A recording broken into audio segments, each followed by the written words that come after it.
بسم اللہ الرحمن الرحیم یا ایہا الذین آمنوا اتقوا اللہ ولتنظر نفس ما قدمت لغد واتقوا اللہ ان اللہ خبیر بما تعملون۔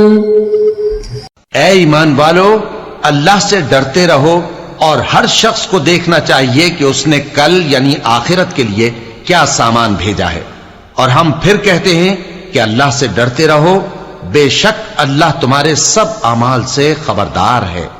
بسم اللہ الرحمن الرحیم، الحمد للہ رب العالمین، والصلاة والسلام على اشرف الانبیاء والمرسلین وعلى آلہ واصحابہ اجمعین ومن تبعہم بإحسان الى یوم الدین۔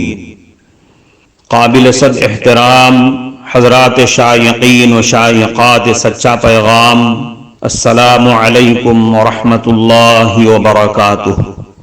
آج کی محفل میراث النبی کے نورانی پروگرام میں آپ کا استقبال ہے۔ اہلا و سہلا مرحبا۔ ہم آپ تمام حضرات و مستورات کا خیر مقدم کرتے ہیں۔ محترم حضرات و خواتین، تعلیم کا آغاز ہو رہا ہے۔ سب سے پہلے آداب تعلیم کا لحاظ کرتے ہوئے تعلیم کی طرف متوجہ ہو جائیں۔ پورے دھیان سے سننا، عمل کی نیت سے سننا اور تبلیغ کی نیت سے سننا، یعنی سنی ہوئی باتیں دوسروں تک پہنچانے کے جذبے سے سننا۔ چند خاص آداب تعلیم ہیں، امید ہے کہ آپ حضرات ان آداب کا ضرور خیال رکھیں گے۔ جزاکم اللہ۔ بسم اللہ الرحمن الرحیم۔ عدل و انصاف اور عفو و درگزر کا عجیب واقعہ۔ میرے دوستو، اسلام نے ایک طرف عدل و انصاف کا حکم دیا تو دوسری طرف عفو و درگزر کی بھی ترغیب دی۔ حاکم کو چاہیے کہ مظلوم کو انصاف دلائے اور ظالم سے بدلہ لینے میں کسی طرح کی رعایت نہ کرے، اور مظلوم کو چاہیے کہ وہ عفو و درگزر سے کام لے اور اپنا حق معاف کر دے۔ تاریخ اسلام میں اس کے بہت سے نمونے مل جائیں گے۔ چنانچہ حضرت عمر فاروق رضی اللہ عنہ کی خلافت کا دور ہے۔ دو آدمی عدالت فاروقی میں حاضر ہوتے ہیں اور ایک آدمی کی طرف اشارہ کر کے کہتے ہیں، اے امیر المؤمنین، اس آدمی نے ہمارے باپ کو قتل کر دیا ہے۔ مجلس والے سب اس کی طرف متوجہ ہو جاتے ہیں۔ حضرت عمر فاروق رضی اللہ عنہ اس آدمی سے مخاطب ہو کر پوچھتے ہیں، کیا یہ صحیح ہے؟ وہ آدمی جواب دیتا ہے، جی ہاں۔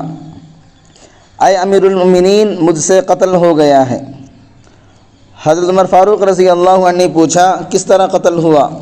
اس نے جواب دیا، اے امیر المؤمنین، ان کا باپ اپنے اونٹ کے ساتھ میرے کھیت میں داخل ہو گیا تھا۔ میں نے بہت منع کیا مگر وہ نہیں مانا، تو میں نے ایک پتھر اٹھا کر مار دیا جو سیدھے اس کے سر میں لگا اور وہ وہیں گر کر مر گیا۔ جب قاتل نے قتل کا اعتراف کر لیا تو حضرت عمر فاروق رضی اللہ عنہ نے فیصلہ سنایا کہ تمہیں قصاص دینا پڑے گا، تمہارے لیے سزائے موت ہے۔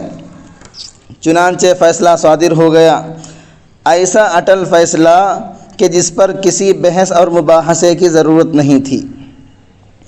نہ اس آدمی سے اس کے قبیلے خاندان کے بارے میں پوچھا کہ تو کس قبیلے سے تعلق رکھتا ہے، معاشرے میں تیرا مقام اور مرتبہ کیا ہے، اس طرح کے کوئی بھی سوالات نہیں ہوئے، اس لیے کہ وہاں تو قانون خداوندی کی تعمیل اور تنفیذ پیش نظر تھی۔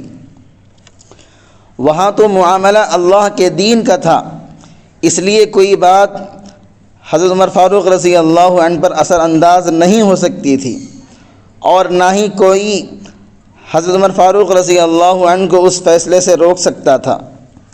جب مجرم کو اپنی موت کا یقین ہو گیا تو اس نے بڑی عاجزی اور انکساری سے درخواست کی کہ اے امیر المؤمنین، میں آپ کو اس ذات کا واسطہ دیتا ہوں جس کے حکم سے یہ زمین اور آسمان قائم ہیں۔ آپ مجھے اپنی بیوی بچوں کے پاس واپس جانے دیجئے تاکہ میں ان کو بتا کر آؤں کہ میں قتل کر دیا جاؤں گا۔ وہ جنگل میں ہیں، ان کا اللہ اور میرے علاوہ کوئی آسرا نہیں ہے، میں ان کو خبر کر دینے کے بعد واپس آ جاؤں گا۔ سیدنا حضرت عمر فاروق رضی اللہ عنہ کہتے ہیں کہ کون تیری ضمانت دے گا کہ تو جنگل میں جا کر واپس آ جائے گا؟ وہ آدمی مجمع کی طرف دیکھتا ہے مگر مجمع پر خاموشی چھا جاتی ہے، اس لیے کہ مدینے کا کوئی بھی آدمی اس کا نام اور پتہ نہیں جانتا، پھر کیسے کوئی اس کی ضمانت دے گا؟ اس کا گھر کہاں ہے، وہ کس قبیلے سے تعلق رکھتا ہے، کچھ بھی معلوم نہیں۔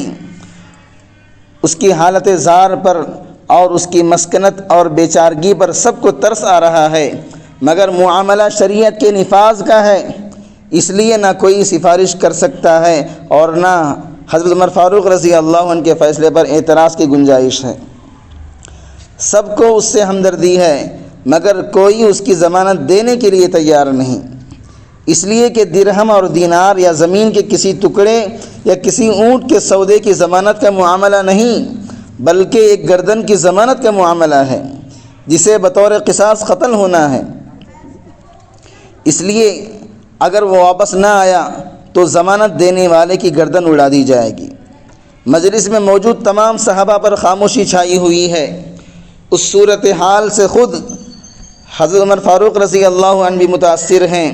اس آدمی کی حالت نے سب کو ہی متاثر کر لیا۔ اگر اس کو فی الحال قصاص میں قتل کر دیا جائے تو اس کے بچے بھوکے مر جائیں گے، اور اگر بچوں کا انتظام کرنے کے لیے بغیر ضمانتی کے واپس جانے دیا جائے تو اگر واپس لوٹ کر نہ آیا تو مقتول کا خون بیکار جائے گا۔ حضرت عمر فاروق رضی اللہ عنہ سر جھکائے افسردہ بیٹھے ہیں۔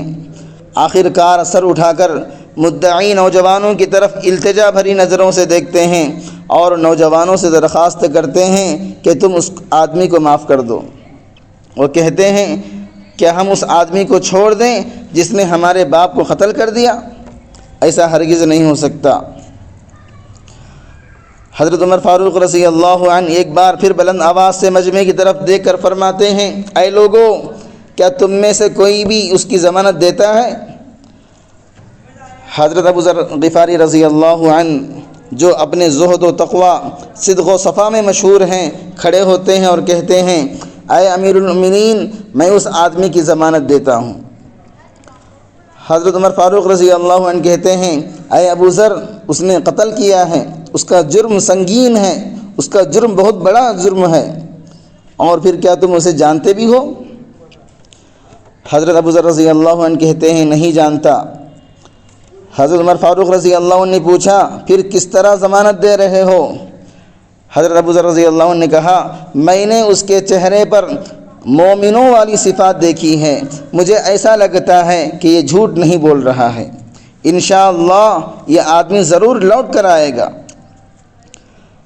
حضرت عمر فاروق رضی اللہ عنہ نے کہا، اے ابو ذر، ذرا سوچ لو، اگر یہ 3 دن میں لوٹ کر نہیں آیا تو آپ کو اس کی جگہ قتل ہونا پڑے گا اور ہمیں آپ کی جدائی کا صدمہ برداشت کرنا پڑے گا۔ حضرت ابو ذر رضی اللہ عنہ نے فرمایا، اے امیر المؤمنین، اللہ مالک ہے، وہ جو چاہے گا وہی ہوگا۔ چنانچہ 3 دن کی مہلت پا کر وہ آدمی اپنے بیوی بچوں کو خبر کرنے اور ان کے گزر بسر کا انتظام کرنے کے لیے رخصت ہو جاتا ہے۔ اس کو گئے ہوئے 3 راتیں گزر جاتی ہیں۔ مدینہ منورہ میں حضرت عمر فاروق رضی اللہ عنہ ایک ایک لمحہ گن رہے ہیں۔ عصر کی نماز کا وقت ہو چکا ہے۔ دونوں نوجوان اپنے باپ کا قصاص لینے کے لیے بے چین ہیں۔ لوگوں کا مجمع شریعت کی تنفیذ دیکھنے کے لیے جمع ہو چکا ہے۔ حضرت ابو ذر رضی اللہ عنہ بھی تشریف لا چکے ہیں اور حضرت عمر فاروق رضی اللہ عنہ کے سامنے بیٹھ جاتے ہیں۔ سب کی نظریں قاتل کو تلاش کر رہی ہیں۔ حضرت عمر فاروق رضی اللہ عنہ حضرت ابو ذر رضی اللہ عنہ سے پوچھتے ہیں کہ وہ آدمی کہاں ہے؟ حضرت ابو ذر رضی اللہ عنہ فرماتے ہیں کہ مجھے کچھ پتہ نہیں۔ مجمع پر خوف کا عالم طاری ہے۔ سورج ڈوبنے کے قریب ہو چکا ہے۔ کوئی نہیں جانتا کہ آج کیا ہونے جا رہا ہے، قاتل نہیں آیا تو ضامن کی گردن جاتی نظر آ رہی ہے۔ سورج ڈوبنے میں چند لمحات باقی رہ جاتے ہیں کہ اچانک مجمع کو چیرتا ہوا وہ آدمی سامنے آ جاتا ہے۔ حضرت عمر فاروق رضی اللہ عنہ کے منہ سے بے ساختہ اللہ اکبر کی صدا نکلتی ہے، ساتھ ساتھ مجمع بھی اللہ اکبر کا بھرپور نعرہ لگاتا ہے۔ حضرت عمر فاروق رضی اللہ عنہ اس آدمی سے متوجہ ہو کر پوچھتے ہیں، اے فلاں، اگر تو لوٹ کر نہ آتا تو ہم تیرا کیا کر لیتے؟ نہ ہم تیرا گھر جانتے تھے، نہ تیرا نام اور پتہ جانتے تھے۔ تو وہ آدمی کہتا ہے، اے امیر المؤمنین، بات آپ کی نہیں تھی بلکہ اس ذات کی تھی جو سب ظاہر اور پوشیدہ کو جانتا ہے۔ دیکھ لیجئے، میں آ گیا ہوں اور اپنے بچوں کو جنگل میں پرندوں کے چوزوں کی طرح تنہا چھوڑ آیا ہوں، جہاں نہ درخت کا سایہ ہے اور نہ پانی کا نام و نشان ہے، لہذا میں قتل ہونے کے لیے حاضر ہوں۔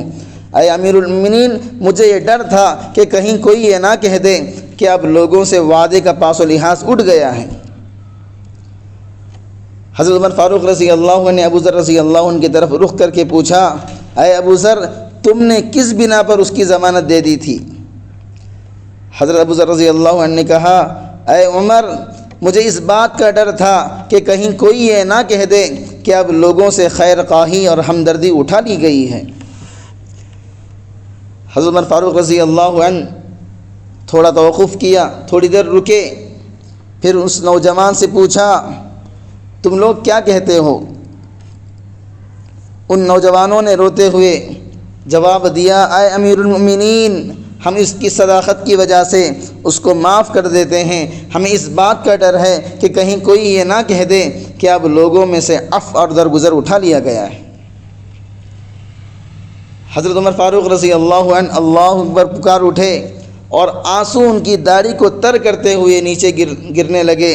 دوستو، اس واقعے سے اسلام کا عدل و انصاف، وفائے عہد اور صداقت اور دوسروں کی خیر خواہی اور ہمدردی، عفو درگزر سے کام لینا ثابت ہوا ہے۔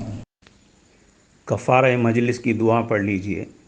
سبحانك اللهم وبحمدك أشهد أن لا إله إلا أنت أستغفرك وأتوب إليك۔ معزز حضرات و خواتین، ہم آپ کے بے حد شکر گزار ہیں کہ آپ نے محفل میراث النبی صلی اللہ علیہ وسلم میں شرکت کے لیے اپنا قیمتی وقت فارغ کیا ہے۔ اللہ تعالیٰ آپ کو خوش و خرم رکھے، آمین۔ جو حضرات نئے ہیں وہ سچا پیغام چینل کو سبسکرائب کر کے وہاں پر لگی گھنٹی کے نشان کو ضرور دبا دیں تاکہ آپ کو ہمارے ہر ضروری اور مفید پروگرام کی اپڈیٹس ملتی رہے، اور ہمارا ہر پروگرام لائک کرنے کے ساتھ ساتھ دوسروں کو شیئر بھی کرتے رہیں۔ اس سے آپ کو صدقے کا ثواب ملے گا، کیونکہ حدیث کے مطابق اچھی باتیں پھیلانا صدقہ ہے۔ اللہ تعالیٰ آپ کو خوب خوب جزائے خیر عطا فرمائے۔